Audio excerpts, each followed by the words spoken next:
പണ്ടൊക്കെ ഉണ്ടല്ലോ, അതായത് സ്കൂൾ കാലഘട്ടത്തിൽ രാവിലെ സ്കൂളിൽ പോകുന്നതിന് മുന്നേ ഈ ഒരു സാധനം ലഞ്ച് ബോക്സിലുണ്ടോയെന്ന് കേട്ടോ ആദ്യം നോക്കൽ. പക്ഷേ അന്നൊക്കെ ഇത് ജസ്റ്റ് ഒരു ഫ്രൈ ചെയ്ത് കൊണ്ടുപോകലേനു. പക്ഷെ ഇന്ന് ഞാൻ അതുപോലെയല്ല കേട്ടോ, കുറച്ച് ഗ്രേവിയൊക്കെ ആയിട്ട് ഉണ്ടാക്കാമെന്ന് വിചാരിച്ചു.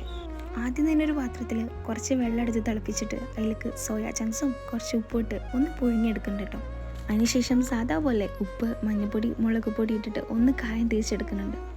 അതിനുശേഷം ഒരു പാനിലേക്ക് കുറച്ച് വെളിച്ചെണ്ണ ഒഴിച്ചിട്ട് തക്കാളി, ഉള്ളി, പച്ചമുളക്, ചപ്പ്, പുതിന, കറിവേപ്പിലൊക്കെ ഇട്ടിട്ട് ഒരു ഗ്രേവി തയ്യാറാക്കി എടുക്കുന്നുണ്ട് കേട്ടോ.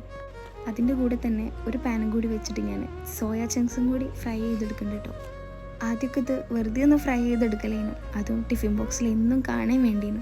പിന്നെ വലിയ ക്ലാസ്സിലേക്കൊക്കെ എത്തിയപ്പോൾ ഇതിൻ്റെ മാർക്കറ്റ് അങ്ങോട്ട് ഇടിഞ്ഞു. ഇന്നിപ്പോൾ ഒന്ന് ഗ്രേവി പോലെ ചെയ്തെടുക്കാമെന്ന് വിചാരിച്ചു. ഇനി കാര്യത്തിലേക്ക് വരാം.